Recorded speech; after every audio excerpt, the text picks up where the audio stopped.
Hello बच्चों, मैं नीता तिवारी आप सभी का स्वागत करती हूँ आपके अपने स्मार्ट लर्निंग के प्लेटफॉर्म पे।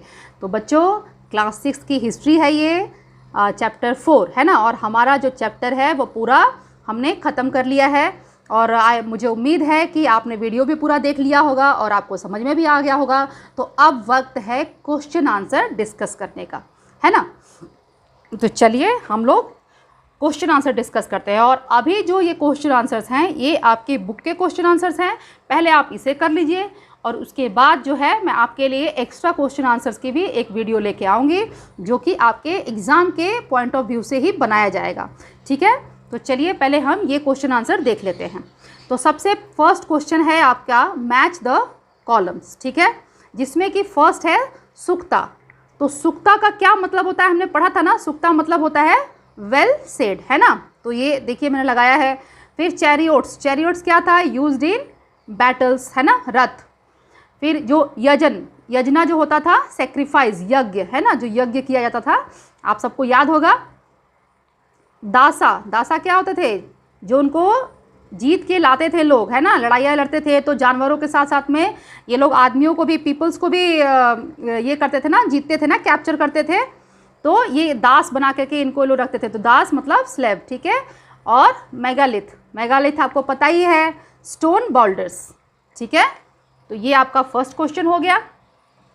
अब आइए सेकंड क्वेश्चन पर चलते हैं। कंप्लीट द सेंटेंसेस, ठीक है। स्लेव्स वर यूज्ड फॉर, किस लिए यूज़ किया जाते थे, वर्क, है ना, एनी टाइप ऑफ वर्क। क्योंकि जिनको ये लोग, जिस भी पीपल को ये लोग जीत के लाते थे, जिन लोगों को ये लोग जीत के लाते थे, उन पर ये लोग अपना पूरा अधिकार समझते थे, है ना, फुल राइट होता था इनका। तो वो जो भी काम इनसे चाहते वो करवा सकते थे। हम पढ़ चुके हैं ऐसा, है ना। तो ये आपको याद होगा। सेकेंड देखिए, मेगालिथ्स आर फाउंड इन, कहाँ मेगालिथ्स पाया गया है बताइए, south India, north east and Kashmir, ठीक है। चलिए आगे देखते हैं। स्टोन सर्कल्स और boulders on the surface were used to indicate the exact place of burial. हमने देखा था ना, ये किस लिए बनाया जाता था, ताकि लोगों को पता चल सके कि जो शवाधान है वो किस जगह पे है ना। जो लोग अपनी फैमिली को, एक ही फैमिली के जो मेंबर्स होते थे, अगर एक फैमिली की डेड बॉडी को एक जगह जहाँ दफना देते थे तो वहाँ पर ये लोग करते थे ना, स्टोन सर्कल में स्टोन लगा देते थे, हमने पिक्चर देखा था। और एक पोर्ट होल होता था, उसके थ्रू जब उनके फैमिली का अगर कोई दूसरा बंदा डेथ कर जाता था तो उसको भी उसी पोर्ट होल के थ्रू, उसी इसमें शवाधान में दफना देते थे। ऐसा हम लोग पढ़ चुके हैं, है ना। चलिए आगे देखते हैं। Port holes were used for burying the other members of the family at the same place, ठीक है। पीपल एट इनाम गांव एट, क्या खाते थे ये लोग, wheat, barley, rice, pulses, millets, pea, sesame, cattles, goat, fish, बेर, बहुत सारे फ्रूट्स भी खाते थे ना, एक्सेट्रा, बहुत सारी चीज़ें हैं, है ना। तो जो इनाम गांव के जो लोग थे, उनके साइट से हमें मिली है ना, जो आर्कियोलॉजिस्ट ने खुदाई की, तो उनको बहुत सारी चीज़ें वहाँ से मिली। तो इससे पता चलता है कि वो लोग क्या क्या खाने में इस्तेमाल करते थे। अब आइए यहाँ देखिए question number 3। In what ways are the books we read today different from the Rigveda. अब जो आज की जो किताबें हम पढ़ते हैं वो ऋग्वेद से किस तरीके से अलग है, भिन्न है। तो देखते हैं इसका answer. The most important points of difference between the Rig Veda and the modern books is that today books are written and read. The Vedas instead were memorized by students and later passed on to the later generation by speaking, listening and then memorizing. हम लोग ने पढ़ा था ना कि ऋग्वेद में देखिए printing press तो था नहीं, है ना, कुछ भी नहीं था, ना पेपर था, ना प्रिंटिंग का कुछ था। तो लोग क्या करते थे, जो गुरु होते थे, जो टीचर्स होते थे, वो अपने स्टूडेंट्स को जो भी चीज़ें सिखाते थे वो बोल के सिखाते थे। स्टूडेंट्स उसको सुनते थे और उसको पूरी तरीके से याद कर लेते थे और फिर वो अपने जनरेशन टू जनरेशन इसी तरीके से अपने नॉलेज को ये लोग पास करते थे, है ना। बाद में जो है पाम लीफ पे लिखा जाने लगा, लेकिन पहले ऐसे ही करते थे ना कि अपने नॉलेज को ये लोग खुद याद करते थे और याद करके जो अपने नेक्स्ट जनरेशन को ये लोग पास करते थे, है ना। तो चलिए, ये डिफरेंस हो गया, आपको समझ में आ गया होगा और आप पढ़ भी चुके हैं। अब आइए क्वेश्चन नंबर 4।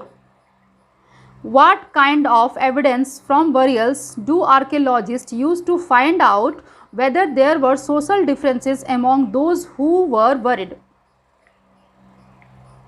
देखिए, at Brahmagiri, the archaeologists have found out that one skeleton was buried with 33 gold beads, 2 stone beads, 4 copper bangles, whereas other skeletons had only a few pots.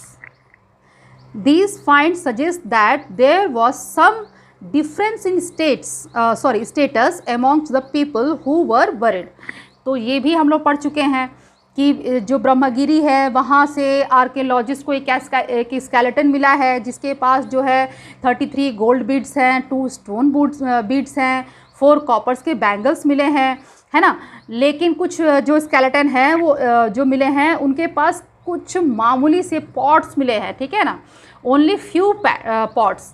तो इससे क्या पता चलता है, इससे जो सामाजिक जो भिन्नता है उसके बारे में पता चलता है कि जो रिच पर्सन होगा उसके पास ही गोल्ड होगा ना, और जो पुअर पर्सन होगा उसके पास थोड़ी ना गोल्ड होगा। तो ये तो बहुत ही ईजी है, आपको समझ में भी आ गया होगा और आपको बहुत अच्छे से मैंने समझा भी दिया था, ठीक है। तो क्वेश्चंस को बच्चों आपको रटना नहीं है बिल्कुल भी। अगर आपने चैप्टर को समझ लिया है तो सब चीज़ आपके चैप्टर में ही है, ठीक है। तो बिल्कुल भी इसको रोट लर्निंग की तरफ बिल्कुल भी मत जाइएगा, ठीक है। चलिए, चीज़ों को समझिएगा। एक बार समझ में नहीं आता है, 2 बार देखिए वीडियो को, 3 बार देखिए, 4 बार देखिए, समझ में तो आएगा ही। चलिए आगे देखते हैं। In what ways do you think that the life of a raja was different from that of a दासा और दासी? जो दास होते थे और दासी होते थे उनका जो लाइफ था और जो राजा का जो लाइफ था वो कैसे एक दूसरे से अलग था, ठीक है। चलिए देखते हैं इसका आंसर। देखिए, a raja had the highest social status whereas the dasa और दासी वर slaves who were often captured in war. They were treated as the property of the owners who could make them do whatever work they wanted. तो ये हम लोग पढ़ चुके हैं कि जो कैप्चर करके लोगों को लाया जाता था तो ये उनकी जो राजा होते थे उनकी लाइफ अलग होती थी, उनका स्टेटस हाई होता था उनके समाज में, है ना। और जो ये होते जो पीपल जो कैप्चर करके लाए जाते थे वॉर में, जो वो लोग एज अ स्लेव्स यूज़ किए जाते थे, उन पे जो ये लोग अपना जो राजा होते थे जिनको राजा उस समय कहा जाता था, वो लोग अपना इसको प्रॉपर्टी समझते थे और इनसे कोई भी काम, जो भी काम ये चाहे वो इनसे करवा सकते थे, है ना। तो ये सभी चीज़ें हम अपने चैप्टर में पढ़ चुके हैं और बिल्कुल भी मुझे उम्मीद है बच्चों कि आपको कहीं पर भी किसी तरीके की कोई परेशानी इसमें नहीं होगी, ठीक है। तो इसके बाद ये तो आपके बुक्स के हो गए क्वेश्चन आंसर्स। अब इसके बाद जो वीडियो आएगी उसमें आपके लिए, ठीक है, मैं एक अलग से वीडियो बनाऊंगी जिसमें कि एक्स्ट्रा क्वेश्चन आंसर होंगे, ठीक है बच्चों। अब आइए यहाँ देख लेते हैं, आपके बुक में दिया हुआ है जो कुछ इम्पॉर्टेंट ये फैक्ट्स दिए रहते हैं ना, डेट, इम्पॉर्टेंट डेट्स, तो इसको भी हम देख लेते हैं। और ये सब याद होने चाहिए आपको, ठीक है, ये सब चीज़ें याद होनी चाहिए क्योंकि एग्ज़ाम में यही सब चीज़ें तो आती हैं ना, छोटी छोटी चीज़ें। अब 1 मार्क्स के जो क्वेश्चन होंगे वो आपके इन्हीं सबसे बनेंगे, तो इसलिए आपको डेट बच्चों याद होनी चाहिए, ठीक है। तो देखिए क्या है, beginning of the composition of the Vedas कब शुरू हुआ था? 3500 ईयर्स एगो, ठीक है। हम फर्स्ट पार्ट के वीडियो जो हमने बनाया था फर्स्ट पार्ट उसमें ही हम पढ़ चुके हैं। उसके बाद beginning of the building of megaliths कब स्टार्ट हुआ था? 3000 ईयर्स एगो, है ना। मेगालिथ्स बनाना कब शुरू हुआ था? 3000 साल पहले, ठीक है। सेटलमेंट एट इनाम गांव, तो ये कब शुरू हुआ था? Between 3600 and 2700 years ago. और चरक जो थे वो कब थे? जो फिजिशियन थे चरक, आज से 2000 साल पहले, जिन्होंने कि चरक संहिता लिखी थी। आप लोग को याद होगा ना, जो चरक थे फिजिशियन थे, फेमस फिजिशियन थे, आज से 2000 साल पहले, और इन्होंने चरक संहिता लिखी थी, है ना, जिसमें कि इन्होंने पूरा अपने जो हमारा मानव शरीर है उसके बारे में इन्होंने बताया है, ठीक है बच्चों।